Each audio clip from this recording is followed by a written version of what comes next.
ابھی اس کے پیریڈ شروع ہوئے 1 مہینہ ہی ہوا تھا، لیکن اس بچی کی شادی مجھ سے کر دی۔ جب میں شادی کی رات اس کے قریب گیا اور اس کے ہونٹوں پر انگلی پھیری تو یکدم تیار ہو گئی اور میرے ساتھ لگاتار۔ میرا نام بلال ہے، میں ایک متوسط گھرانے سے تعلق رکھتا ہوں۔ میری مرضی کے خلاف پورے گھر والوں نے مل کر میری شادی کروائی تھی، لیکن یہ نہیں بتایا تھا کہ میں کسی اور کو پسند کرتا تھا۔ میں ابھی شادی اس لیے نہیں کرنا چاہتا تھا کیونکہ مدیحہ کی عمر بہت ہی کم تھی۔ میرے گھر والوں نے اس لڑکی کی عمر تک نہ دیکھی۔ اتنی کم عمر لڑکی سے میری شادی کروانا چاہتے تھے۔ میں اتنی کم عمر لڑکی سے شادی نہیں کرنا چاہتا تھا، لیکن گھر والوں نے میری ایک نہ سنی۔ مدیحہ جو کہ میری بھابھی کی ہی بہن تھی، تو میری بھابھی کی بہن مدیحہ سے میری شادی کر دی گئی۔ اب اس وقت کمرے میں مدیحہ دلہن بنی بیڈ پر بیٹھی تھی۔ میں سلام کر کے اندر داخل ہو گیا۔ میں اس کے قریب جا کر بیٹھ گیا۔ میں پہلے شادی تو نہیں کرنا چاہتا تھا، لیکن اس کو دیکھنے کے بعد مجھ سے کنٹرول نہیں ہو رہا تھا۔ میرے جذبات پر قابو پانا اب مجھے مشکل لگ رہا تھا۔ میں نے جیسے ہی قریب جا کر اس کے نرم ملائم گلابی ہونٹوں پر اپنی انگلی پھیرنی شروع کی تو میری انگلیاں اس کے ہونٹوں پر لگتے ہی اس کے ہونٹ کانپنے لگے تھے۔ تو اس نے جھٹکے سے میرا ہاتھ پیچھے کیا اور مجھ سے کہنے لگی، یہ کیا بے شرمی ہے، ہاتھ نیچے کرو اپنا۔ تو میں نے بھی جھٹکے سے بولا، کیوں کروں میں اپنا ہاتھ پیچھے؟ اب بیوی بن چکی ہو میری، اور ویسے بھی شوق تھا نا تمہیں مجھ سے شادی کرنے کا، اور سٹیج پر مسکرا کر بیٹھی ہوئی تھی۔ اب تمہیں بھی تو پتہ چلے کہ شادی کے بعد شوہر اپنی بیوی کے ساتھ کیا کرتا ہے۔ آج تو میں تمہاری چیخیں نکلوا کے رکھ دوں گا۔ ہوش تو تمہارے جب اڑیں گے جب میں تمہارے بے حد قریب آ کر یہ سب کچھ میں اسی سے کہہ رہا تھا کہ یہ میری باتیں سن کر وہ گھبرا گئی تھی اور کہنے لگی، دیکھو میں ایسی بیہودہ باتیں سننا پسند نہیں کرتی، مجھے ایسی بے شرمی بالکل بھی پسند نہیں ہے، اس لیے تم میرے قریب آنے کی بھی کوشش مت کرنا۔ یہ کہہ کر وہ بیڈ پر کھڑی ہو گئی اور بہت گھبرا رہی تھی۔ میں بھی اس کے ساتھ کھڑا ہو گیا۔ میں نے بھی کہہ دیا ہے، مدیحہ مس، اس بے شرمی کے لیے تم اچھے سے تیار رہنا، تمہیں تو پتہ ہوگا نا کہ شادی کی رات کیا کیا ہوتا ہے۔ تو مدیحہ کہنے لگی کہ مجھے بھی تم دودھ پیتی بچی نہ سمجھنا، مجھے بھی پتہ ہے کہ شادی کی رات شوہر کیا کیا کرتا ہے۔ یہ سن کر مجھے تھوڑی سی پریشانی ہوئی۔ میں نے اس سے پوچھا، شوہر کیا کرتا ہے دلہن کے ساتھ؟ ذرا مجھے بھی تو بتاؤ۔ جس قدر وہ بھولی تھی مجھے نہیں لگتا تھا کہ اسے شادی کی رات کے بارے میں کچھ بھی پتہ ہو۔ کہنے لگی کہ شادی کی رات کو شوہر اپنی بیوی کو منہ دکھائی کا تحفہ دیتا ہے۔ میں نے کہا، اس کے بعد کیا ہوتا ہے؟ تو کہنے لگی کہ پھر شوہر ایک لمبا لیکچر سناتا ہے کہ اس کے امی ابو کا خیال رکھنا، ان کی خدمتیں کرنا اور ان کا ہر حکم ماننا وغیرہ وغیرہ۔ تو میں نے کہا، ارے واہ، تمہیں تو اتنا بڑا لیکچر دینے کی ضرورت نہیں پڑے گی مجھے، تمہیں تو سب پتہ ہے، کم عمری میں ہی بہت سمجھدار ہو تم۔ ہاں سمجھدار تو میں ہوں ہی، اور مجھے یہ بھی پتہ ہے کہ اپنے ساس سسر کو اپنے قابو میں کیسے کرنا ہے۔ یہ سن کر تو مجھے بہت تعجب ہوا اور حیران بھری نظروں سے اس کی طرف دیکھنے لگا۔ میں نے پھر سر جھٹکا اور کہنے لگا، اچھا چلو، یہ تو تمہیں سب کچھ پتہ ہے، لیکن اس کے بعد کیا ہوتا ہے؟ تو وہ کہنے لگی، لائٹ بند ہو جاتی ہے اور صبح ہو جاتی ہے، بس اتنا ہی میں نے ڈراموں میں دیکھا ہوا ہے۔ اس کی بات سن کر میں بے ساختہ اس کو گھور رہا تھا۔ پھر میں نے اس کا ہاتھ پکڑ کر اپنے پاس کھینچ لیا اور اسے کہنے لگا کہ اصل کھیل تو شادی کی رات لائٹ بند ہونے کے بعد شروع ہوتا ہے، اور میرا ہاتھ اپنے پورے وجود پر محسوس کر کے کچھ گھبرا رہی تھی۔ وہ میری باتیں سن کر ہچکچانے لگی تھی۔ پھر میں نے اسے کہا کہ تم کپڑے تبدیل تو کرو میری چھوٹی سی جان، پھر تمہیں سب کچھ بتاتا ہوں۔ میں نے اس کے گال پر چھوٹی سی چٹکی کاٹ کر کہا تھا۔ وہ بہت زیادہ گھبرا رہی تھی۔ پھر میں نے اسے الماری سے ایک نائٹی اٹھا کر دی اور کہا، یہ پہن کر آؤ، اور وہ نائٹی لے کر واش روم چلی گئی۔ ہاتھ منہ دھویا تو میک اپ دھل چکا تھا اور اس وقت جالی دار نائٹی میں بہت خوبصورت لگ رہی تھی۔ اس کا پورا وجود اس نائٹی میں عیاں ہو رہا تھا۔ پھر وہ اپنے کھلے بالوں کی چٹیاں بنانے لگی تھی، تو میں نے اسے کہا، بہت خوبصورت لگ رہی ہو، بالوں کو کھلا ہی چھوڑو، یہ کھلے بال ہی اچھے لگ رہے ہیں۔ پھر اس کا بازو تھوڑا سختی سے پکڑا اور اسے بیڈ پر لے گیا۔ اس وقت کمرے میں گھوپ اندھیرا تھا۔ میں نے کہا، ہاں اب تم تیار رہنا، کیونکہ اصلی کھیل تو اب شروع ہونے والا ہے۔ وہ تو میری بات سن کر بہت گھبرا گئی تھی اور کہنے لگی، نہیں، مجھے بہت ڈر لگ رہا ہے۔ ابھی سے کیوں اتنا ڈر رہی ہو؟ میں نے تو ابھی کچھ کیا بھی نہیں ہے، اور تم ابھی سے اتنا ڈر رہی ہو۔ جب تمہارے ساتھ سب کچھ کروں گا تو تمہارا کیا حال ہوگا؟ تب تو تمہاری پوری چیخیں نکلیں گی۔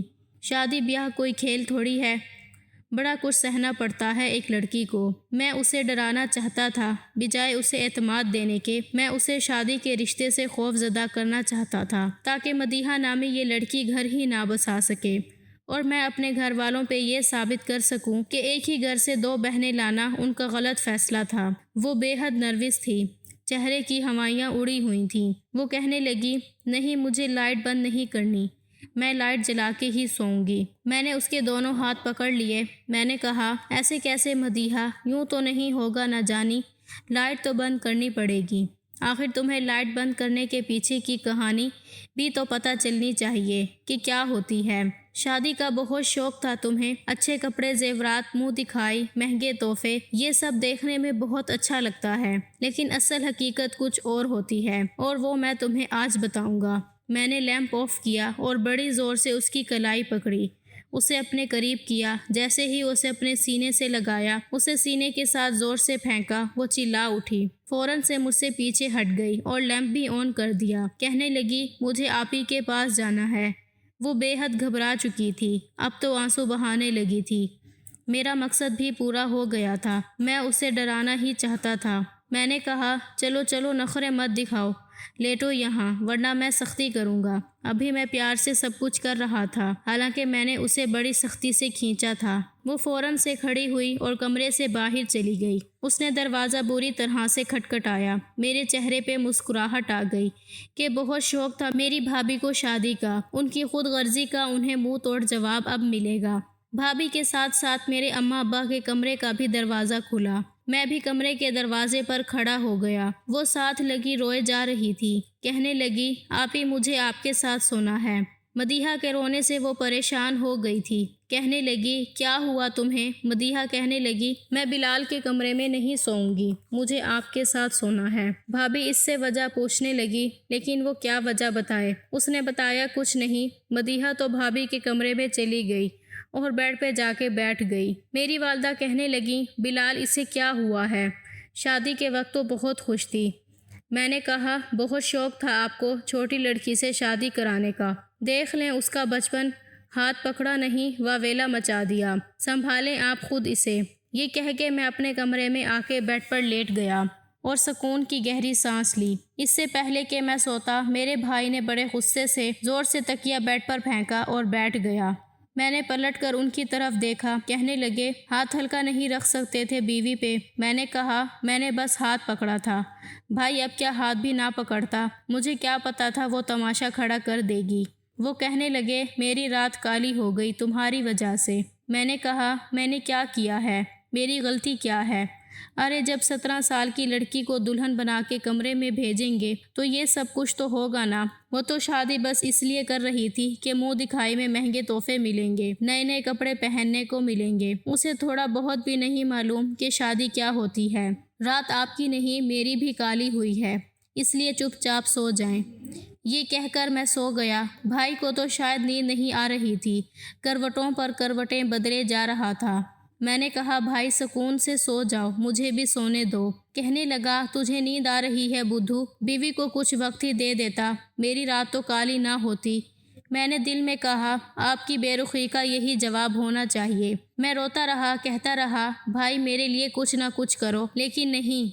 اب مزہ آ رہا ہے نا، جب بیوی کے بغیر شادی کی رات گزارنی پڑے گی۔ بہت اچھا ہوا، یہ تو شروعات ہے، دیکھنا اس نادان لڑکی کو میں کتنا ڈراتا ہوں۔ روز آ کے آپ کے کمرے میں سوئے گی اور آپ یہاں میرے کمرے میں۔ میں نے دل میں ارادہ کر لیا تھا کہ اپنے ماں باپ کی اس بات کو جھٹلا کے رکھوں گا کہ ایک گھر سے 2 بہنیں لانی ہی نہیں چاہیے، اور اگلے 7 نسلوں تک کوئی بھی یہ غلطی نہیں کرے گا۔ اگلی صبح بھابھی اور مدیحہ دونوں ہی کمرے سے ایک ساتھ باہر آئیں۔ امی ناشتہ بنا کے رکھ چکی تھیں۔ میرے بھائی کا موڈ بڑا خراب تھا، بار بار بھابھی کو دیکھ رہے تھے۔ وہ نظریں چرا رہی تھیں، جیسے کہہ رہی ہوں کہ میرا کیا قصور ہے۔ مدیحہ جب بھی مجھے دیکھتی تو میں یہ سب بھولنے لگتا۔ وہ فوراً سے گھبرا کے نظریں نیچے کر لیتی۔ میں چاہتا تھا کہ اس کے دل میں اپنا خوف برقرار رکھوں، تاکہ وہ میرے قریب اور کمرے میں آنے کی کوشش ہی نہ کرے۔ میں تو اپنے دل سے بڑا مطمئن تھا کہ اب یہ لڑکی میرے کمرے میں نہیں آنے والی۔ پورا دن وہ بھابھی کے کمرے میں ہی رہی اور بھائی پورا دن لان میں چکر کاٹتا رہا کہ 2 گھڑی ان کو بھی بھابھی کا ساتھ نصیب ہو جائے۔ لیکن میں بڑا خوش تھا، بڑے مزے سے اپنے کمرے میں رہا۔ پھر دل کیا تو دوستوں میں چلا گیا۔ شام کو ولیمے کی دعوت تھی، ولیمہ بھی ہو گیا، لیکن آج بھائی غصے میں بیٹھے تھے۔ انہیں دیکھ کر میری ہنسی ہی نہیں رک رہی تھی۔ مدیحہ میرے پاس بیٹھی تھی، میں نے اس کا بازو پکڑا اور زور سے دبا دیا اور اس کے کان کے قریب جا کے کہا، بچو کل تو بچ گئی تھی، آج کیا کرو گی؟ کب تک بچو گی مجھ سے؟ آنا تو اب تمہیں میرے ہی کمرے میں ہے، اور آج تو تم ویسے بڑی پیاری لگ رہی ہو، آج تو میں واقعی تمہیں کچا کھا جاؤں گا۔ وہ بالکل چپ چاپ گمسم بیٹھی ہوئی تھی۔ کل والی باتیں ساری اس کی ایک رات میں ختم ہو چکی تھیں۔ وہ بار بار میرے ہاتھ سے اپنا ہاتھ چھڑوانے کی کوشش کر رہی تھی۔ کچھ دیر بعد میں نے اس کا ہاتھ چھوڑ دیا۔ ولیمہ بھی اپنے اختتام پر پہنچ گیا۔ بھائی نے بھابھی کو صاف کہہ دیا کہ آج چاہے تمہارے کمرے کا دروازہ کوئی پیٹے یا توڑ دے، تم دروازہ نہیں کھولو گی۔ اس لیے مدیحہ کو سمجھا رہی تھی کہ اس طرح سے نہیں کرتے، لیکن وہ اپنی آپی کے دونوں ہاتھ پکڑ کے لاؤنج میں بیٹھی ہوئی تھی۔ وہ کہنے لگی، مجھے نہیں جانا اس کے کمرے میں، مجھے اس سے بہت ڈر لگتا ہے۔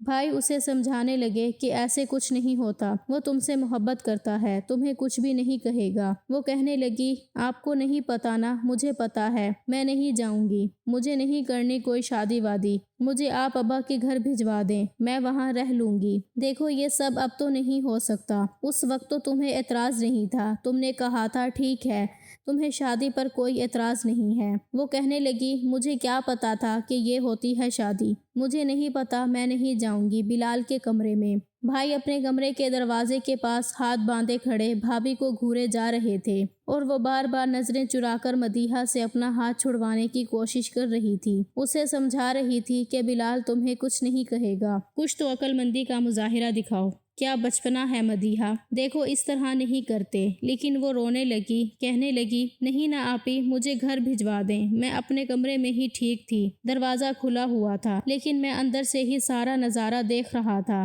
بڑی مشکل سے بھابھی نے اسے سمجھا بجھا کر اپنے کمرے کا رخ کیا، لیکن وہ کمرے میں نہیں آ رہی تھی۔ باہر صوفے پر بیٹھی اپنی انگلیاں مروڑے جا رہی تھی۔ وہ بہت گھبرائی ہوئی تھی کہ جیسے کمرے میں آئے گی تو اس کی جان نکل جائے گی۔ یہ دیکھ کر میں بڑا مطمئن تھا، لیکن میں یہ نہیں جانتا تھا وہ اس قدر خوف زدہ ہو جائے گی۔ وہ چپ چاپ کمرے میں آئی، مجھ سے بات کیے بغیر اس نے الماری کھولی، اس نے کمرے کا دروازہ تک بند نہیں کیا، الماری میں سے اپنا ایک لباس نکالا اور واش روم میں چلی گئی۔ میں اس کی ایک ایک حرکت کو نوٹ کر رہا تھا۔ وہ باہر آئی تو بالکل سادگی میں تھی، پھر آہستہ سے اپنا تکیہ لیا اور باہر جانے لگی۔ میں نے کہا، تم کہاں جا رہی ہو؟ کہنے لگی، میں باہر لاؤنج میں سوؤں گی، مجھے آپ کے ساتھ نہیں سونا۔ میں نے کہا، مرضی ہے، اچھا یہ لائٹ بند کر دو اور دروازہ بند کر کے جانا، ٹھیک ہے؟ وہ فوراً سنبھل گئی۔ یہاں تک تو سب کچھ ٹھیک تھا، وہ مجھے کچھ بھی نہیں کہتی تھی۔ زیادہ تر وقت اس کا بھابھی کے ساتھ گزرتا تھا یا پھر میری امی کے ساتھ۔ وہ ان کے ساتھ بیٹھی رہتی، گپے مارتی، ہنستی رہتی، لیکن جیسے ہی میں آتا، مجھے دیکھ کے اسے جیسے سانپ سونگھ جاتا۔ بھابھی نے تو کچن سنبھال لیا تھا، لیکن وہ مہارانی کچن کا کوئی کام نہیں کرتی تھی، بس اس کا ایک ہی کام تھا، اب میری اماں کے ساتھ بیٹھ کے باتیں کرنا، ہنسنا، لطیفے سنانا۔ ابا بھی اس کی کمپنی میں بڑے خوش رہتے تھے۔ جب سب سو جاتے وہ لاؤنج کے صوفے پر آرام سے سو جاتی، اور پھر صبح سب کے اٹھنے سے پہلے بس کمرے میں آ کے تکیہ پھینک دیتی، لیکن کمرے کے اندر نہیں آتی تھی۔ 15 دن گزر گئے تھے۔ ابا نے کہا کہ سب سے پہلے ہنی مون پر بھائی اور بھابھی جائیں گے، جب وہ واپس آ جائیں گے پھر بلال اور مدیحہ کو بھجوا دیں گے۔ بھائی اور بھابھی تو بہت خوش تھے، لیکن مدیحہ بڑی اداس ہو رہی تھی۔ وہ کہنے لگی، آپی آپ اکیلی کیوں جا رہی ہیں؟ مجھے بھی ساتھ لے جائیں، میں بھی آپ لوگوں کے ساتھ ہی گھوم کے آ جاؤں گی، مجھے بلال کے ساتھ نہیں جانا۔ بھابھی اسے سمجھاتے ہوئے جا چکی تھی۔ اب یہ ہوا تھا کہ وہ بھائی کے کمرے میں جا کے سو جاتی تھیں، لیکن مجھے کچھ ہونے لگا۔ ظاہر ہے میری بیوی تھی، شروع میں تو ابا اور بھائی کی وجہ سے میں نے یہ سب کر دیا تھا، لیکن اب دل چاہتا تھا وہ کمرے میں آئے، مجھ سے باتیں کرے۔ کچھ جذبات تھے جو اب تنگ کرنے لگے تھے، لیکن جس قدر میں اسے خوف زدہ کر چکا تھا وہ تو مجھے دیکھتے ہی خوف کھانے لگتی تھی۔ ایک بار مجھے نیند نہیں آ رہی تھی، میں نے سوچا کہ مجھے مدیحہ سے اپنے رویے کی معافی مانگ لینی چاہیے اور اسے اپنے کمرے میں لانا چاہیے۔ اسے وہ پیار اور وہ سب کچھ دینا چاہیے جس کی وہ حقدار ہے، اور میں بھی کب تک اس سے دور رہ سکتا تھا۔ آخر جو ہونا تھا وہ تو ہو چکا تھا۔ پھر میں اپنے کمرے سے باہر آیا۔ میں نے بھائی کے کمرے کا لوک گھمایا تو تھا، میں نے ہلکی سی دستک دی لیکن اندر بالکل خاموشی تھی۔ میں نے پھر ہلکی سی دستک دی۔ جب میں نے کمرے کی کھڑکی کھولی تو وہ بے خبر بیڈ پہ سوئی ہوئی تھی۔ اس کے بالوں کی لٹیں ہوا سے اس کے چہرے پہ بکھری ہوئی تھیں، اس کے حسن کو اور بھی زیادہ دوبالا کر رہی تھیں۔ شاید میری ہی نظر بدلنے لگی تھی۔ بس میں نے سوچا بہت ہو چکا، میرا غصہ تو کب کا ختم ہو چکا تھا۔ میں بھی چاہتا تھا میری زندگی نارمل لائف کی طرف آ جائے۔ بھائی کو ابھی 5 دن ہوئے تھے اور مزید 5 دن بعد ان کی واپسی تھی۔ پھر مجھے مدیحہ کے ساتھ جانا تھا۔ میں چاہتا تھا اس سے پہلے میں مدیحہ کے ساتھ دوستی کر لوں۔ میں نے دھیرے سے مدیحہ کو آواز دی لیکن وہ بڑی گہری نیند میں سو رہی تھی۔ کمرے کی کھڑکی اتنی بڑی نہیں تھی کہ میں اس سے اندر جا سکتا، اس لیے میں نے شیشے کو کھٹکھٹایا۔ یہ بھی ڈر تھا کہ کہیں میری آواز اماں ابا کے کمرے میں نہ چلی جائے۔ بمشکل ہی اس نے اپنی خمار آلود آنکھیں کھولی۔ مجھے کھڑکی کے پاس دیکھ کے وہ مجھ سے کہنے لگی، کیا ہے؟ میں نے کہا، یہ کیا تماشا بنا لیا تم نے؟ چلو اپنے کمرے میں آؤ۔ لیکن یہ سن کر وہ پھر سے گھبرانے لگی۔ وہ مجھ سے کہنے لگی، مجھے نہیں آنا، میں یہاں ٹھیک ہوں۔ میں نے کہا، مدیحہ، اچھا آئی ایم سوری، میں تمہارے ساتھ کوئی بھی حرکت نہیں کروں گا، بس تم میرے ساتھ کمرے میں آؤ۔ لیکن وہ نفی میں سر ہلانے لگی اور کہنے لگی، نہیں۔ میں اپنے کمرے میں آ کے اپنا جی جلانے لگا کہ اپنے پاؤں پر کلہاڑی تو میں نے خود ماری ہے۔ اب وہ کمرے میں کھڑکی دروازہ سب کچھ بند کر کے سوتی تھی۔ البتہ کھانا اسے میز پر میرے پاس بیٹھ کے کھانا پڑتا تھا۔ اماں ابا سامنے بیٹھے ہوتے تھے۔ جیسے ہی وہ کھانا کھانے کے لیے بیٹھتی میں اس کے برابر والی کرسی پہ بیٹھ جاتا، ورنہ جب تک بھابھی تھیں تو وہ ان کے ساتھ بیٹھتی تھیں۔ میں نے اسے کہا کہ میری پلیٹ میں سالن ڈال دو۔ اس نے سالن میری پلیٹ میں ڈال دیا۔ میں نے اپنا پیر اس کے پیر کے اوپر رکھ دیا۔ وہ بری طرح سے چیخی، ماں کے سامنے سب میری طرف دیکھنے لگے۔ میں نے بھی اس پر ایک نظر ڈالی۔ وہ میرے پاؤں کے نیچے سے اپنا پاؤں ہٹانے کی کوشش کر رہی تھی، لیکن میں نے بھی پیر کو غصے سے دبانا شروع کر دیا۔ اپنے پیر کا انگوٹھا اس کے پاؤں سے ہوتا ہوا اوپر کی جانب لے جانے لگا۔ وہ اپنا پاؤں پیچھے کرتی رہی، میں پھر اس کے پاؤں تک پہنچ جاتا تھا۔ وہ اس قدر نروس تھی کہ کھانا ٹھیک سے نہیں کھا پا رہی تھی۔ جب سے بھابھی گئی ہوئی تھی سارا کام اسی کے سر پر آ گیا تھا۔ اماں سے پوچھ کے کھانا بنا لیتی تھی اور ٹھیک ہی بناتی تھی۔ رات کو جب سب لاؤنج میں تھے وہ کچن میں برتن دھو رہی تھی۔ میں چپ چاپ کچن میں آ گیا، فریج میں سے پانی کی بوتل نکالی، گلاس میں ڈال کے پانی پینے لگا۔ وہ برتن دھونے میں مصروف تھی۔ پانی پینے کے بعد میں اس کے بالکل پیچھے آ کے کھڑا ہو گیا اور پیچھے سے اسے اپنے حصار میں لے لیا۔ وہ بری طرح سے اچھلی، پیچھے پلٹ کے دیکھا تو میں اس کے کندھے پہ اپنا سر رکھ چکا تھا۔ میں نے کہا، مجھ سے اتنا بھاگتی کیوں ہو؟ شوہر ہوں تمہارا۔ کہنے لگی، بلال مجھے چھوڑیں۔ میں نے کہا، شرافت سے آج کمرے میں آ جانا، ویسے بھی کل بھابھی اور بھائی واپس آ رہے ہیں، پھر تو تمہیں میرے ساتھ ہانی مون پہ بھی جانا پڑے گا۔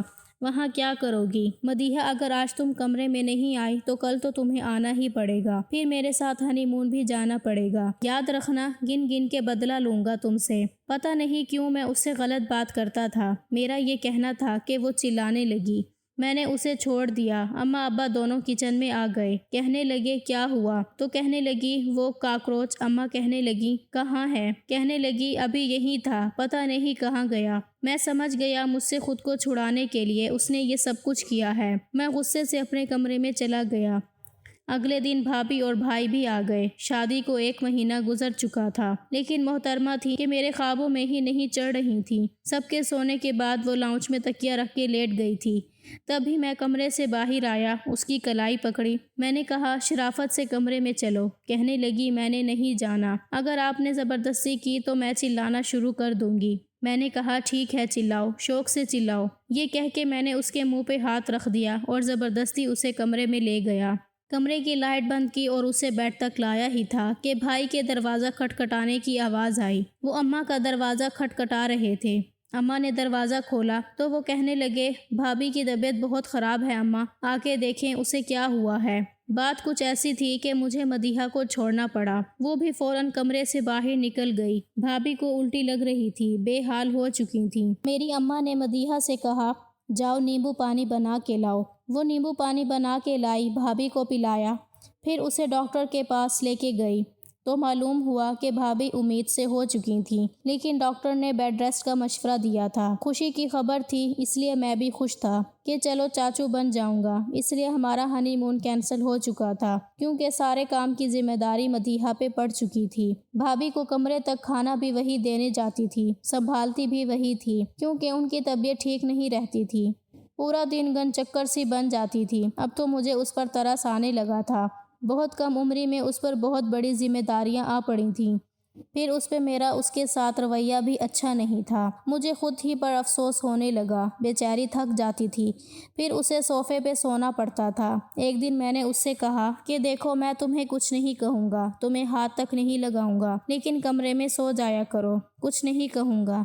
تو کہنے لگی لائٹ تو بند نہیں کریں گے؟ میں نے کہا نہیں کروں گا لائٹ بند۔ اس کے بعد سے میں کچن میں اس کے کام میں مدد بھی کروا دیتا تھا۔ ایک دن میں نے اس سے کہا مدیحہ مجھ سے دوستی کرو گی؟ کہنے لگی نہیں، مجھے آپ سے دوستی نہیں کرنی، آپ اچھے انسان نہیں ہیں۔ میں نے کہا میں کیوں اچھا انسان نہیں ہوں؟ اب تو میں تمہاری ہیلپ بھی کرتا ہوں۔ وہ کہنے لگی وہ تو کرتے ہیں، لیکن پھر بھی مجھے آپ سے ڈر لگتا ہے۔ میں نے کہا دیکھو اب تمہیں مجھ سے ڈر لگے گا، میں تمہارا دوست بن جاؤں گا نا، اس لیے کہنے لگی آپ زور سے مجھے اپنے ساتھ تو نہیں لگائیں گے؟ اس دن میرا سانس بھی رک گیا تھا۔ میں نے کہا نہیں لگاؤں گا، تم بس مجھ سے دوستی کر لو۔ کہنے لگی میرے قریب تو نہیں آئیں گے؟ میں نے کہا نہیں، قریب بھی نہیں آؤں گا جب تک تم نہیں چاہو گی۔ وہ میری بات مان گئی، اب مجھ سے باتیں کرنے لگی، خود بے تکلف بھی ہو جاتی تھی، ہنستی بھی تھی۔ رات کو جب سارے کام کر کے فارغ ہو جاتی تو میں اسے موٹر سائیکل پر باہر لے جاتا، اسے آئس کریم کھلا کے لاتا۔ کافی اچھی لڑکی تھی۔ میں اب مان چکا تھا کہ جانے انجانے میں اس کے ساتھ غلط کر بیٹھا تھا۔ 9 مہینے کا عرصہ بھی گزر گیا۔ بھابھی کو ایک بار بہت درد اٹھا، امی کی طبیعت ٹھیک نہیں تھی، اس لیے مجھے اور مدیحہ کو بھائی اور بھابھی کے ساتھ جانا پڑا۔ ہم دونوں بھی بہت منتظر تھے کہ دیکھو کیا ہوتا ہے، بیٹا یا بیٹی۔ لیکن جب ڈاکٹر نے باہر آ کر ہمیں ایک ایسی خبر سنائی کہ ہمارے قدموں کے نیچے سے زمین نکل گئی۔ وہ کہنے لگے مسٹر اسلم آپ کا بیٹا ہوا ہے، لیکن آپ کی بیوی کو ہم نہیں بچا سکے۔ یہ سننا تھا کہ ہمیں اپنے کانوں پر یقین ہی نہیں آ رہا تھا۔ ایسا کیسے ہو سکتا ہے؟ اسلم بھائی تو یوں تھے جیسے سانس لینا بھول گئے ہوں۔ یہی حال مدیحہ کا بھی تھا۔ اسلم بھائی کہنے لگے ڈاکٹر یہ آپ کیا کہہ رہی ہیں؟ آپ بتائیں نا میری بیوی کو کیا ہو سکتا ہے؟ وہ تو ٹھیک تھی۔ تبھی وہ کہنے لگی کہ اس کا بی پی شوٹ کر گیا تھا، اس لیے سب کچھ بہت آنن فانن ہو گیا۔ ہم پر تو جیسے قیامت ٹوٹ گئی۔ مدیحہ کی، امی کی، سب کی بہت بری حالت تھی۔ پہلی بار میں نے بھائی کو یوں پھوٹ پھوٹ کے روتے دیکھا تھا۔ میں خود بھی کچھ بھی سمجھ نہیں پا رہا تھا کہ یہ سب ہو کیسے گیا۔ ایک طرف میں بھائی کو سنبھال رہا تھا، دوسری طرف مدیحہ کو۔ یہ خبر جب میں نے ابا کو سنائی تو وہ بھی پریشان ہو گئے۔ اماں ابا دونوں ہسپتال پہنچ گئے۔ ابھی تک بچہ نرس کے پاس تھا کیونکہ میں تو ان دونوں کو سنبھالنے میں لگا ہوا تھا۔ اماں آئی تو مدیحہ ان کے گلے لگ کے رونے لگی۔ یہ خبر جب بھابھی کے مائکے میں گئی تو ان پہ بھی قیامت ٹوٹ پڑی تھی۔ وقت تھا جو گزر گیا، لیکن ہمارے گھر کی تو جیسے خوشیاں ختم ہو کے رہ گئیں۔ بھابھی کے بیبی کو مدیحہ سنبھالنے لگی۔ وہ چپ چپ سی ہو گئی۔ اس کا سارا بچپنا، ہنسنا بولنا جیسے ختم ہو چکا تھا۔ بھائی بھی جب چپ چپ رہنے لگے، بات ہی نہیں کرتے تھے، بات کرتے تھے تو لگتا تھا ابھی رو پڑیں گے۔ ایک میں ہی تھا جو بھائی کو تسلی دیتا تھا۔ 2 مہینے گزر گئے۔ مجھے لگتا جیسے مدیحہ اپنی عمر سے کافی بڑی ہو چکی ہے۔ رات کو جب وہ تھکی ہاری آ کر بیڈ پر بیٹھی تو بیبی رونے لگتا۔ وہ بھائی کا بیٹا تھا۔ وہ اسے پکڑ کے چپ کروانے لگی۔ اب تو مجھے اس پر ترس آنے لگا تھا۔ میں نے کہا ایسے کرو اسے مجھے دو، تم سو جاؤ، تھوڑی دیر آرام کر لو۔ اس کی آنکھیں نیند سے بھاری ہوتی رہتی تھیں۔ کہنے لگی نہیں، آپ سے چپ نہیں ہوگا۔ میں نے کہا میں اس کو پکڑوں گا، چپ ہو جائے گا۔ ایسے ایسے ہی وقت گزر گیا اور ایک دن ہماری اپنی اولاد بھی ہو گئی اور بھائی نے بھی دوسری شادی کر لی۔